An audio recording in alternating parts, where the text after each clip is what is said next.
அதாவது ஓய்வூதியம் தொடர்பாக பல்வேறு கோரிக்கைகள், அதாவது 4/2/2025 அன்று பழைய ஓய்வூதிய திட்டம், புதிய பங்களிப்பு ஓய்வூதிய திட்டம் மற்றும் ஒருங்கிணைந்த ஓய்வூதிய திட்டம் 3 ஓய்வூதிய திட்டம் தொடர்பாகத்தான் ஒரு குழு அமைக்கப்பட்டது.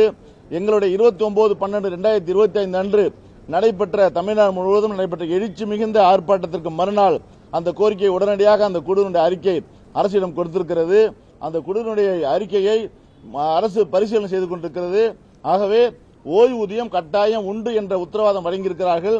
முதலமைச்சர் அறிவிப்பதற்கு முன்பாக அந்த என்ன விதமான ஓய்வூதியம் என்பதை அமைச்சர்கள் குழு அறிவித்தால் நன்றாக இருக்காது என்ற அடிப்படையில் மாண்புமிகு தமிழ்நாடு முதலமைச்சர் அவர்கள் நாளை நீங்கள் எதிர்பார்ப்பது போல் நல்லதாக நீங்கள் அனைவரும் பலனடை விதமாக, இன்னும் சொல்லப்போனால் 23 ஆண்டுகளாக தீர்க்கப்படாத ஒரு பிரச்சனைக்கு தீர்வு ஏற்படும் விதமாக நாளை அறிவிப்பு செய்வார்கள் என்று சொல்லியிருக்கின்றார்கள். நாளை முதலமைச்சர் முதலில் அறிவிக்கட்டும். முதலமைச்சர் அறிவித்த பிறகுதான் நாம் ஏசியமாக எந்த முடிவும் எடுக்க முடியாது. வர முதலமைச்சர் அறிவித்த பிறகுதான் நாங்கள் இந்த ஓய்வு திட்டம் எப்படியெல்லாம் எங்களுக்கு பயன்படும் என்ற விஷயத்தை சம்பந்தமாக நாங்கள் கூட்டம் போட்டிருக்கின்றோம். அந்த கூட்டத்தில் முடிவு எடுத்து அறிவிப்போம். இப்பொழுது இன்று தேதி 2, 6ஆம் தேதி நாங்கள் போராட்டத்தை அறிவித்திருக்கின்றோம். போராட்டத்திற்கு முன்பாக இன்னும் சொல்லப்போனால் 6/1/2026 தமிழ்நாட்டுடைய கேபினெட் கூட்டமானது கூட இருக்கிறது என்ற செய்தியை ஊடகங்கள் பல்வேறு விஷயங்கள் எல்லாம் தெரிவித்து உள்ளீர்கள். இன்னும் சொல்லப்போனால் இன்றுக்கு மேலாக பல்வேறு பத்திரிகைகளில் 6/1/2026 தான் ஓய்வூதியம் தொடர்பாக முடிவெடுக்கப் போகிறது அரசு என்றும் கூறியிருக்கின்றார்கள்.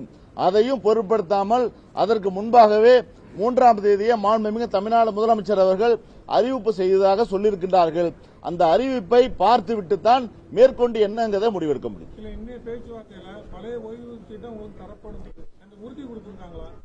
ஓய்வூதிய திட்டம் தொடர்பாக மாண்புமிகு தமிழ்நாடு முதலமைச்சர் அவர்கள் நல்ல முடிவை அறிவிப்பார்கள் என்று சொல்லியிருக்கின்றார்கள்.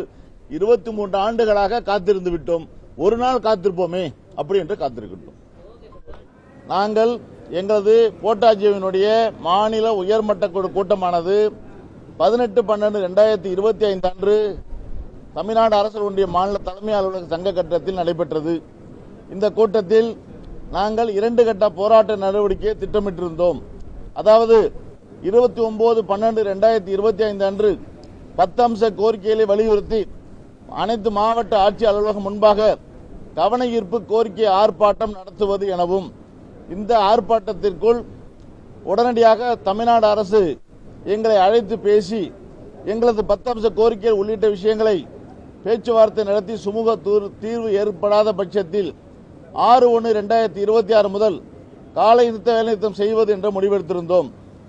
அதன் அடிப்படையில் 29/12/2025 முன்பாக 22/12/2025 அன்று மாண்புமிகு 3 அமைச்சர்கள் கொண்ட குழுவானது எங்களை அழைத்து பேசினார்கள். அதிலும் கூட சுமூக முடிவு எட்டாத காரணத்தின் காரணமாக 29/12/2025 அன்று அனைத்து மாவட்ட ஆட்சியர் அலுவலகம் முன்பாக நாங்கள் கவன ஈர்ப்பு கோரிக்கை ஆர்ப்பாட்டத்தை மிக சிறப்பாக எழுச்சியுடன் நடத்தினோம். அதன் அடிப்படையில் மாண்புமிகு தமிழ்நாடு முதலமைச்சர் அவருடைய உத்தரவின் பேரில் இன்று அவர் திருச்சி சென்றிருக்கின்ற காரணத்தினால் அவர்கள் சார்பாக 2 அமைச்சர்கள் கொண்ட குழு எங்களை அழைத்து பேசினார்கள். இந்த குழுவில் 3 அமைச்சர்கள் இடம்பெற்றிருந்தார்கள். மாண்புமிகு பள்ளிக்கல்வித்துறை அமைச்சர் அவர்கள் திருச்சிக்கு மாண்புமிகு முதலமைச்சர் சென்றுவிட்ட காரணத்தினால் கலந்து கொள்ள முடியாவிட்டாலும் மாண்புமிகு பொதுப்பணி, நெடுஞ்சாலை மற்றும் சிறு துறைமுகத்துறை அமைச்சரும் மாண்புமிகு நிதி மற்றும் பருவ காலநிலை மாற்றத்துறை அமைச்சர் இருவரும் எங்களை அழைத்து முறையாக பேச்சுவார்த்தை நடத்தினார்கள். நாங்கள் ஏற்கனவே 10 அம்ச கோரிக்கைகளை அரசுக்கு தெரிவித்திருந்தோம். அதோடு மட்டுமின்றி 2 கட்ட போராட்ட நடவடிக்கையிலும் தெரிவித்திருந்தோம்.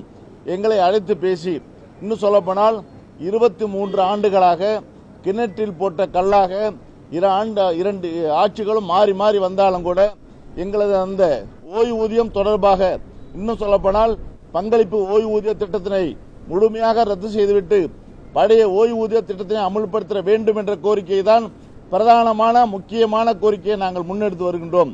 அதன் அடிப்படையில் இன்றைய பேச்சுவார்த்தையிலும் பிரதானமான கோரிக்கையாக அந்த கோரிக்கையை தான் நாங்கள் முன்வைத்திருக்கின்றோம்.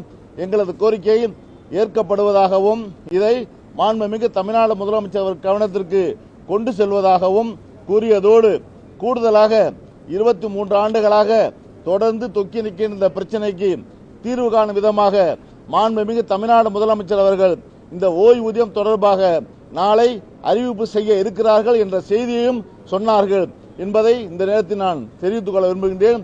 ஆகவே நான் மாண்புமிகு தமிழ்நாடு முதலமைச்சர் அவர்கள் ஓய்வூதியம் தொடர்பாக நாளை புதிய அறிவிப்புகளை செய்ய இருக்கிறார்கள் என்ற செய்தியை பத்திரிகையாளர் முன்பாக நாங்கள் தெரிவித்துக் கொள்கின்றோம். மீது இருக்கின்ற பல்வேறு கோரிக்கைகள் சம்பந்தமாக விலாவாரியாக பேசியிருக்கின்றோம். அந்த கோரிக்கைகள் எல்லாம் நிச்சயமாக முதலமைச்சர் கவனத்திற்கு கொண்டு செல்வோம். அதோடு மட்டுமின்றி தேர்தலுக்கு முன் பல்வேறு அமைச்சர்கள் உள்ளிட்ட துறைகள் தான் அடங்கிய கோரிக்கைகளாக இருக்கிறது. தேவைப்படும் பட்சத்தில் அந்த அமைச்சர் அவர்களுக்கும் அனுப்பி அதை உடனடியாக தீர்ப்பதற்கான ஏற்பாடுகளையும் நிச்சயமாக நாங்கள் செய்து தருவோம். எங்கள் நம்புங்கள் என்று சொல்லியிருக்கிறார்கள். இந்த செய்தி இன்று முக்கியமான செய்தியாக சொல்லிக்கொள்ள விரும்புகிறோம்.